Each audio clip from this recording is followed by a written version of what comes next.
Jesus. And the second time that this word is said, stop murmuring. Ano po yung murmur? Sige nga, mag-murmur nga kayo sa isa't isa. Okay. Murmuring is a quiet, silent whispering.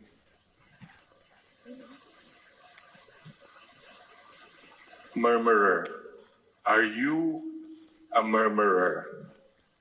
I-pronounce ka natin yung murmurer. Murmurer. Mas madali sa Ilocano, murmurer. Tapos na yun. Murmurer. There's something about that word. Why? Why am I focusing on that word? Kasi po, instead of focusing on the bread of life, on what Jesus was saying, alam niyo mga Jews, nagmurmur, bread of life. Bakit? Meron ba tayong makakuha dito ngayon? Sana magbilagro na siya agad para makakain na tayo. All kinds of murmuring. And brothers and sisters, aren't we all murmurers?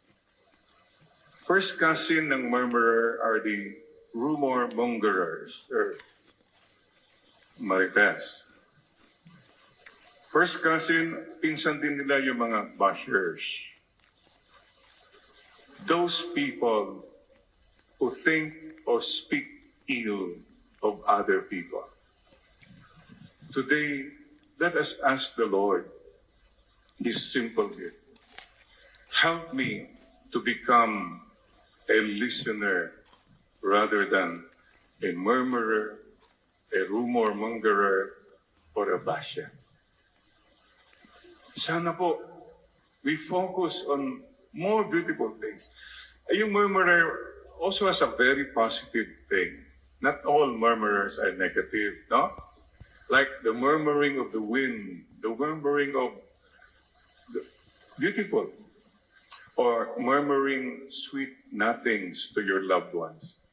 Husbands who are here, paki-whisper mo nga, murmur mo sa katabi mo, sa wife mo, maganda ka pa rin. Yeah, murmur yan. Tayo pa rin. That's beautiful. When you murmur positive things to each other, or when you murmur the word of God, kaya mo yan. Focus tayo. Stop being a murmurer. Ano pong murmurer? Example na negative. May mga ibang tao, may makita lang, he saw the sign, city proper. Sabi niya, bakit? Meron bang city improper? May agad negative eh. Oh, normal school. Sabi na naman, bakit? Meron ba mga abnormal school? May no-comment palagi na negative. May nakita siyang nakasulat doon sa pick-up, 4x4, edi 16. Mayroon siya palaging sinasabi, galit and everything. May the Holy Spirit remove these negative mindsets from us. Because we are focusing on the wrong things. Jesus was speaking about life, about goodness, and you focus on what is wrong, what is bad, what... Come, Holy Spirit. It's useless, really, to keep murmuring negative things about everything. So therefore, our prayer today is, Lord, help me to stop being a murmurer, but to be more of a listener to you and to other people. How many parents here experience this? You say something at home, and the children, may murmuring. You all know that, and it's painful. So, I believe we can change. So today, Lord, basura na yung murmuring.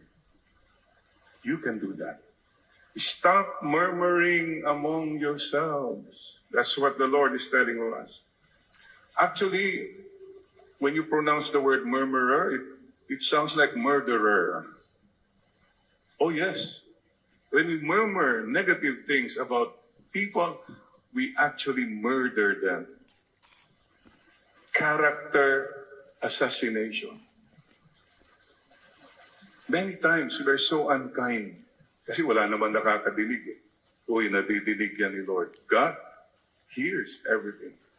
So dear friends, don't kill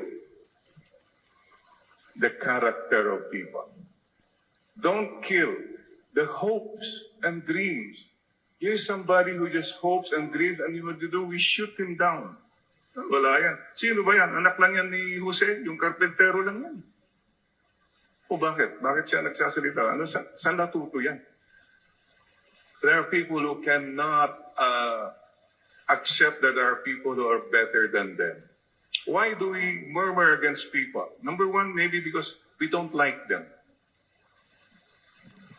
Ayaw ko siya, kaya gagawa ko ng paraan, I'll shoot him down. Number two, maybe because you doubt them. Totoo ba yan?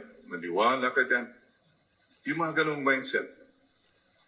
Number three, because maybe they threaten you. They threaten your comfort zones. You bring out the insecurities in you. So that's your defense. Ano man po, sana po, let's stop playing the game of murmuring, backbiting, rumor mongering, etc. Useless. Useless po. Question. Are you in a murmuring group? May grupo pa yan. Mag-isa ka nag-murmur, okay, ang bahala ka, buhay mo yan. Pero group murmuring na kayo, ang hobby nyo, masaya kayo, pati sa group chat, mayroon kayong palaging mga binabanatan. Sisters and brothers, think about it. Why? Is that necessary? Is that useful? Eh, Father, napag-uusapan lang naman. Yeah, napag-uusapan, pero may nasasaktan. Eh, ganun talagang panahon eh. Ganyan na talagang yan. No, not necessarily. You can say, I make a stand. Ako po, I feel uncomfortable kung may kwentuhan na pinag-uusapan na yung isang tao o yung... Halos sabihin ko, pwede ba city? Change topic. Or next topic na lang. Kunwari, pinag-uusapan natin pala yung traffic. Anong mangyayari? Panay lang sama ng loob. We end up tired and exasperated. Let's talk of some other more pleasant things. So, dear friends, take time then to make a move. When people start talking, innocent lang naman eh, murmuring. Ako, doon na, Jerry left. May group chat ba tawag doon? Jerry left. Try your best not to get involved. Keep focusing on what is really important. Maramas kasi, instead of focusing on tinapay ng buhay, what do we talk about? Yung mga sablay sa buhay, yung mga kaaway sa buhay, yung mga aray sa buhay, mga taray sa buhay. Focus on tinapay ng buhay. The bread of life. Remember, I told you before, at the gate of heaven, mayroong karinderya doon na talagang dinadalo. Ang specialty nila, lengua. Lengua. Yung mga pinutol na mga dila bago makapasok sa heaven. Nandun lahat nakadeposit. Sisters and brothers, sayang kasi, instead of na-focus sana on more important things, like the bread of life, hindi nag-register kasi you were focusing on the wrong little things. Tinatawag kong spam. Please, in your life, a lot of problems come, a lot of issues, hurt. These are spam. Treat them as spam. Silly, petty, adjustable matter lang yan. They are not the most important things in your life. Focus on the gems, God encounter moments of your life. Yung mga spam sa buhay mo, mga negative, treat them as spam. Huwag mo silang patulan, huwag mo silang kainin. Don't let them destroy your peace. That's why it's so important in the Eucharist. At least when we come to Mass, Lord, lahat ng mga yan are nothing compared to your presence. Choose what to think. Choose what to say. Choose what to feel. And so, what do? Listening. Listen more. What does it mean to listen? The first thing is, you cannot listen if you don't take time to listen. Listen, take time to be still before God. Take time. Parents, anak, I'm here. O, kumusta ka? Make time, take time. Number 2, openness. To be open means, okay, I'm willing to listen to you. Nandito ako. Open mind and open heart ako sa'yo. Sana mag-register yan with God, Lord, I'm here, I'm open to you.